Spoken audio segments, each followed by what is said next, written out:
I don't really claim any mere curses or mere blesses. We'll just see. I'm just gonna say, Ducky told me yesterday at the lobby, don't predict us. So. All right, how convenient. But ladies and gentlemen, let's welcome you to the opening match of MPLI 2023. From the Philippines, we have AP Bren, and all the way from North America, we have the Ohio Brothers. So let's get straight into the Land of Dawn. Here it is. At the start of the game, we're expecting a bit more of a closer game. But honestly, I want to take a look at this matchup, right? The Kaja pick into the Kufra, not something that you would usually see, knowing that the Kufra actually has a better time usually against the Kaja, but it just shows you when a team goes for the Kaja after a Kufra comes in, that the Kaja is a really experienced player and is very confident in the skill that he can actually display in the Land of Dawn, maybe going in for the initiations before the Kufra or maybe even the Uranus can set up and open. We're already seeing some aggression here from TOB early on, getting that Lethal Wanderer. A small win, but it's a win that is quite expected for a Guinevere in the jungle. Super fast clear on top of the crazy changes in the patch to that knock-up, now instant. Now, we were talking about Phobias being a really good issue or a good point for the Ohio Brothers to utilize against AP Bren. In the laning phase, a Uranus and a Phobias. What is that going to look like? But wait a minute, best player one. There's some damage, best player one just getting deleted in the first minute of the game. You need lockdown. Once you get that, Nolan is free. And that's Nolan for you. Early game pressure, really good ganking potential, and that damage, even despite the nerfs coming through, I do feel like this early game is still something to be afraid of. And for the moment, we aren't actually seeing the Phobias being a big issue just yet, especially in the first 5 minutes of the game. Not at all, man. We need to see level 4. That's the power spike for this, for both actually the Guinevere and the Phobias, but mainly the Phobias, right? For Guinevere as well, you'd expect some sorts of more survivability. There's a bouncing ball in the mid lane just to stop Super Shark, and that's more mid-prio for AP Bren. Setting up for the turtle, but best player one is already holding it down, resetting it, and not letting AP Bren get their hands on it. Let's see what goes on here right now. AP Bren still holding the economy lead. In terms of level, Kyle TZ does have a little bit of an advantage over the Guinevere, over best player one. So it doesn't look like the Ohio Brothers actually want to commit onto the turtle just yet. But neither do AP Bren. They're looking for some pressure in the mid side before they start setting up.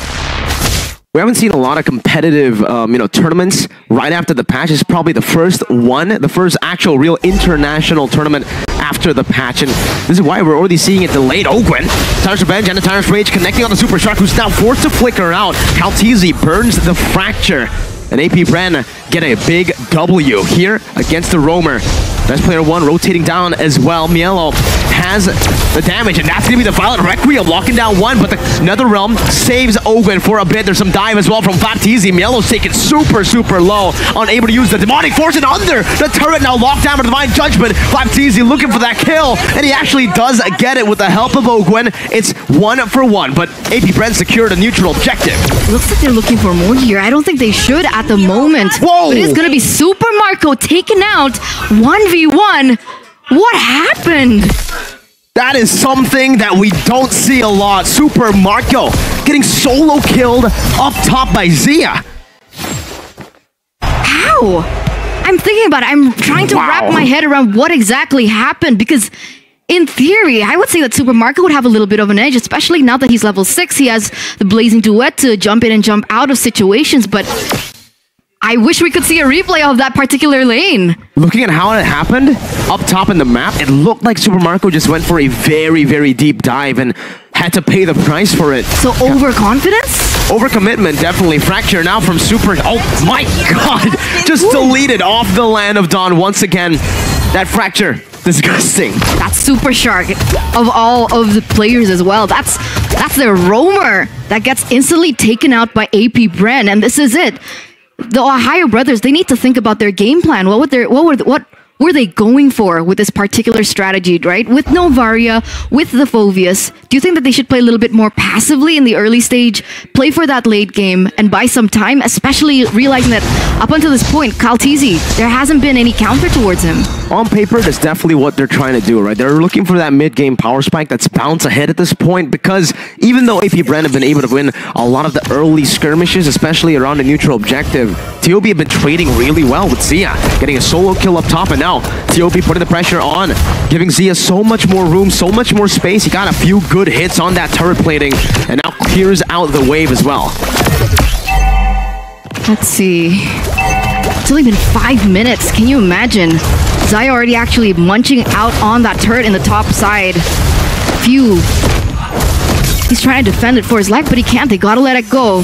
So in this exchange, AP Bren, they lose that gold lane, but in the middle, has to burn Flicker, and that's going to be the jump again with the Requiem comboed in. NetherRealm still ready, but it's going to be used up in the last second. Oquim gets popped and pulled out of the NetherRealm, and that's another kill going to TOB for free. They're putting out a really good show right now. The Ohio brothers, I mean, I think everyone watching, the audience as well, they were expecting this to be a landslide for AP Bren. I mean, this is the tournament favorites, the champions of MPLPH. And the Ohio brothers, you can call them a dark horse, and yet this is the performance that we're seeing from them. AP Bren, it looks like they need to find more things elsewhere. They need to look for a trade here, or they just need to take it even slower. But if they do that, take it slower, even slower, they're going to risk a lot of the mid-game power spike, a lot of the mid-game pressure going to the hands on TOB.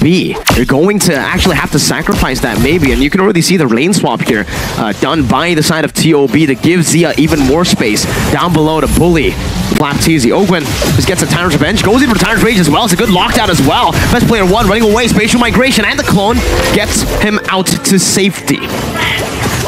And AP Bren, at the moment, still holding that gold lead. You were talking about Zaya earlier on with the lane swap, but Zaya already has that BOD, so essentially the damage is already there just in case he does want to participate into the team fights. And that's the story we wrote. Super Marco, how far is he? I'm curious as to see the items building in for both of these teams, and especially the gold lane. It's a fun fact, actually, just now we are seeing a lot of Claudes go for Corrosion Scythe first item instead of the DHS first item that we usually normally see, and that's, I feel, what Super Marco is also going for. He went for the Corrosion Scythe first, and now, only now that he's building towards the DHS and then the Golden Staff to get more hits on that Blazing Duet, on the on-hit effects there to slow the opponents down and to provide maybe a bit more utility in these fights. We can see Calteezy with a Fracture again onto Huma, now gets caught in the spatial migration. The Requiem locks him down, and it's best player one who secures a kill onto Kyle Teasy. Meanwhile, Flap just jumping forward, trying to zone TOB away, trying to get some more space for the rest of the team to follow it back up onto the turtle here. Let's spawn back in. It's BP1 with a free turtle. He just needs to hit on this retribution. The mirror's bashing gets locked into the Blazing Duet in the back line with the help of the Corrosion Scythe. Slows Zia down enough, but he flickers around the wall, but it's Ogwen with a Timer's Rage flicker combo, locking him down, picking up a double kill as Mielo now is looking for a re-engage with the help of best player one. They decide to move back. They get the turtle, and that's it. And that's going to be a 2-for-1 trade, but the Ohio brothers take the turtle. So essentially, in that particular situation, would you go for a death for a turtle? Is that a good trade for the Ohio brothers? I think looking at it, it should have been a good trade, but AP Bren got 2 kills. That was a 4v5. AP Bren actually had no right winning that team fight, but they did anyways. But remember, the kills onto Ogwen. Ogwen's 3-1-2. It's about the pressure you get with the kills, right? Sure, the gold acquisition could definitely be better. It could definitely be on better hands like Marco or even Few, but the fact that they were able to take down 2 members there gives AP Bren so much more room and space around the map. You can see turrets start to fall, and you can see Super Marco is given that space to farm up to get a level lead over Zia now. I mean, despite that, I do agree with you. AP Bren still look like they're holding control over the map as well. They have a little bit more turrets under their nose. They're utilizing that advantage really well. And it looks like the Ohio brothers are kind of stuck in their own base. They've been asphyxiated. But we now see the potential of the composition that the Ohio brothers brought in with the combination coming in from best player one as well as Novaria. The combination that we were talking in from the drafting phase is something that AP Bren, they need to look out for. They need to watch out for. They can't get overconfident because eventually when these things, I understand you think that AP Bren might have a little bit more of a advantage in that particular situation, but imagine that keeps on happening over the course of this game and over the course of the next neutral objectives. Kyle Teasy needs to stay alive. He can't be taken out. I think that's imperative.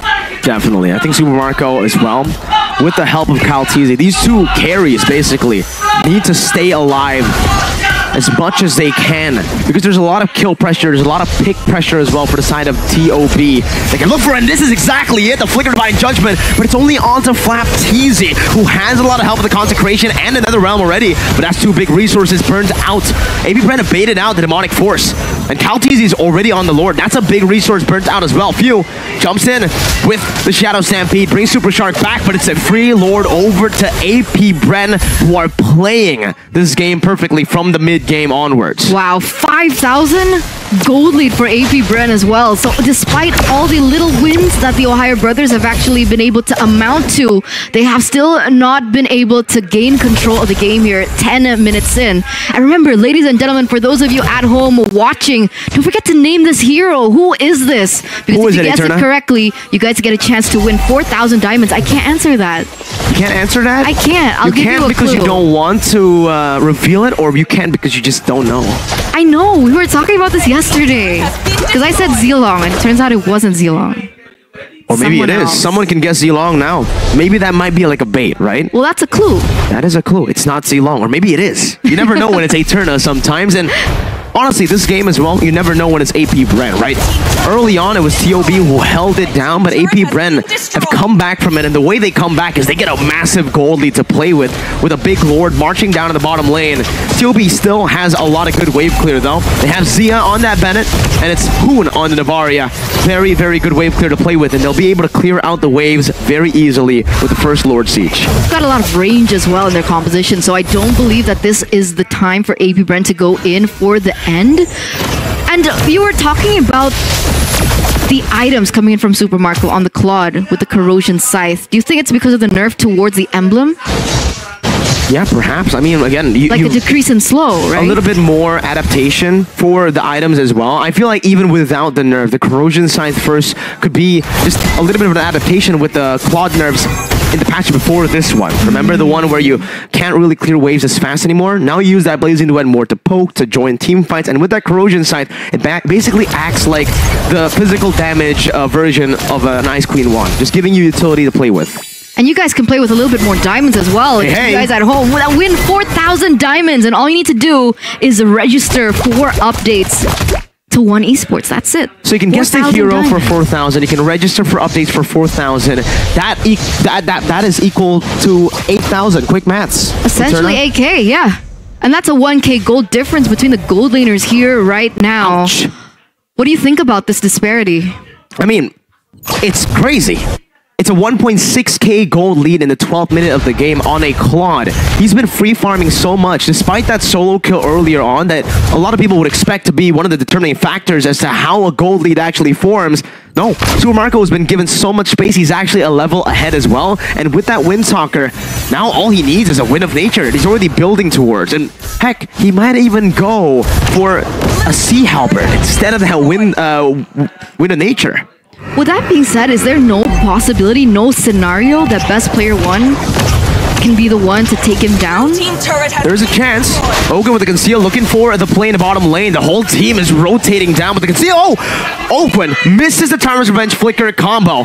Zia dashes out now. The team is there to help him out, but he already used the flicker earlier. That's the Astral Echo coming down. Super Shark flickering forward just to buy a little more space. As Zia is still kiting back, but look at that Nolan jumping to the black. That's a fracture to take Zia down, but the Demonic Force follows through as well. That's a double kill from the Nolan. With the help of the Nether Realm, he stays intact, and it's only Mielo left to defend. 1v5. Mielo gets taken down by Super Marco, and it's a wipeout for AP Bren. Wiped out straight into the first match of MPLI 2023. Ladies and gentlemen, this is what makes champions. This is what gave them the championship back at MPLPH, and they're looking for the end. 14 minutes. A convincing win from AP Bren despite a lot of small mistakes. They come out on top with pure discipline. Wow. Kyle Teasy and Nolan. What a flank. That was beautiful. That was a wonderful play coming from him in the final second. A beautiful flank to end that team fight and just make it a non-factor for the Ohio brothers who, up until that point, I would say still had a chance in the late game. It was a stomp from the mid-game onwards, like we said earlier. The early game was a bit closer. Zio was able to get a solo kill in lane. Despite the loss, TOB looked okay. They looked decent. They looked like they were able to hold it down for a bit. But you can definitely see the difference in playstyle, the difference in class for right now. AP Bren on a different level.